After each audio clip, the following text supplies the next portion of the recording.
Hello there, and welcome to the first video of my OC Mandalorian series. In these videos I will show you the whole process of designing and making my own Mandalorian costume. It also serves the documentation about my work. As you can see, the whole parts are already printed and ready for the sanding process. I choose PETG for all my parts, for better heat resistance. Also, it is easier to sand because of its better heat resistance. So you can sand with a mouse or delta sander and stay longer in one place without melting the material. But let us start with the fun part, starting the rough print with 60 to 80 grit. Let's go!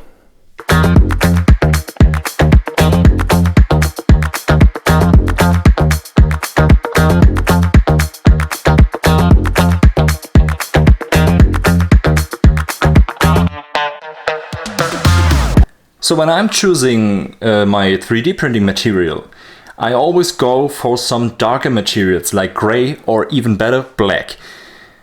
But that's for a good reason. So I will show you.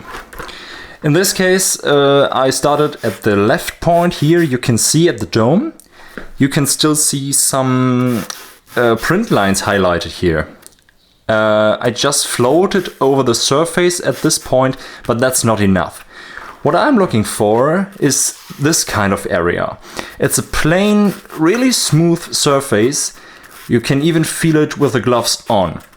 So, this is the surface I'm looking for in the first step when I'm using the delta sander. But the whole helmet needs to get to this point until I start with the next step. So, and you can really see the difference between the gray and the white area here.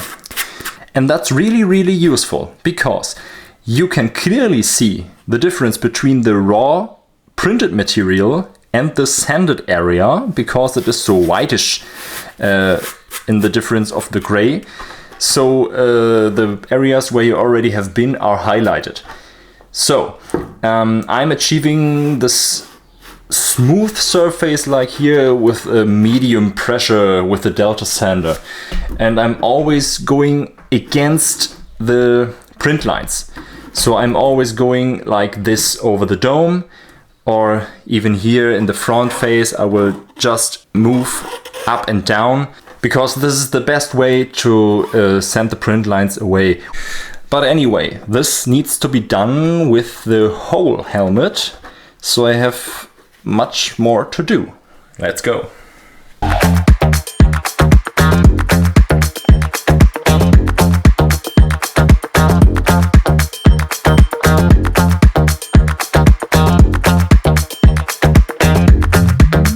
So this is what a rough sanded 3D print looks like after 60 to 80 grit sandpaper on my delta sander.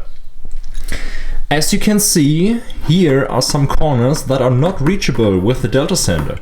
I use some rolled up sandpaper pieces or some files to reach in the corners. The next thing what is not sandable with the delta sander alone is the top of the dome.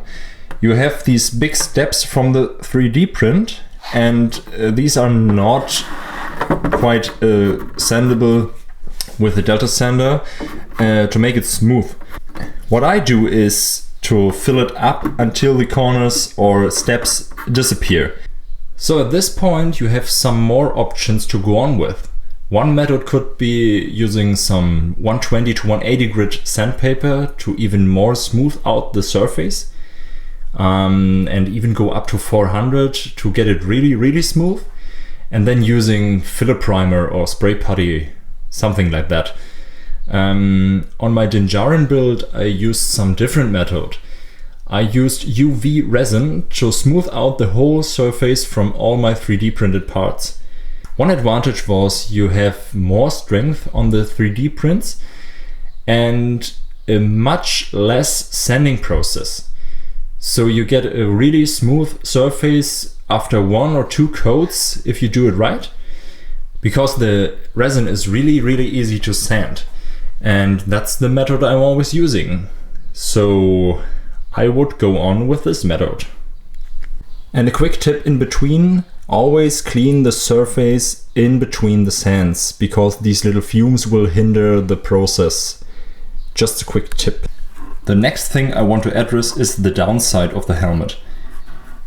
At these spots you can see here were the supports, and this is a not good looking rough surface here and really hard to sand down.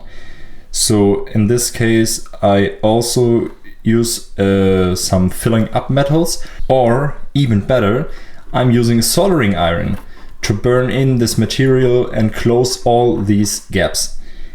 But you always have to wear a respirator in this case, because the fumes are really toxic, because the material is melting again, and yeah, it's not good for your lungs, so please use a respirator. Starting off at the ground of the 3D print using the soldering iron.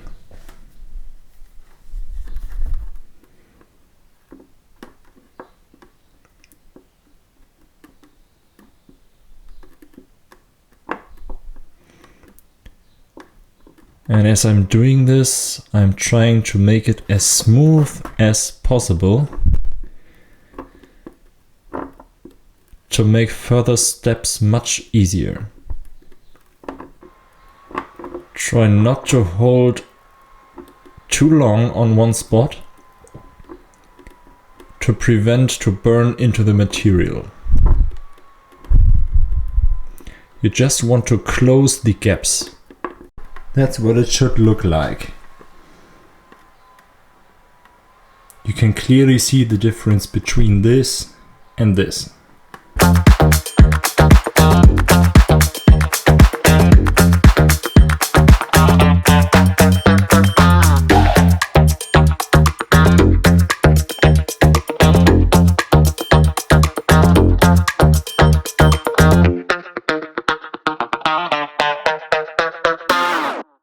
And now the bottom surface is kinda smooth, without any gaps and holes, ready to sand.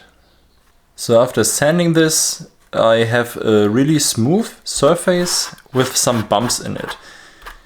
To fill them up, I use also some UV resin, and after that I have also a really clean, smooth surface. And that's it. This is the whole process of sanding a 3D printed helmet. There are several other methods from other makers, but this is the method I use the most. In the next video you will see how I smooth out the surface with UV resin. So please check out my next video and see you there. This is the way.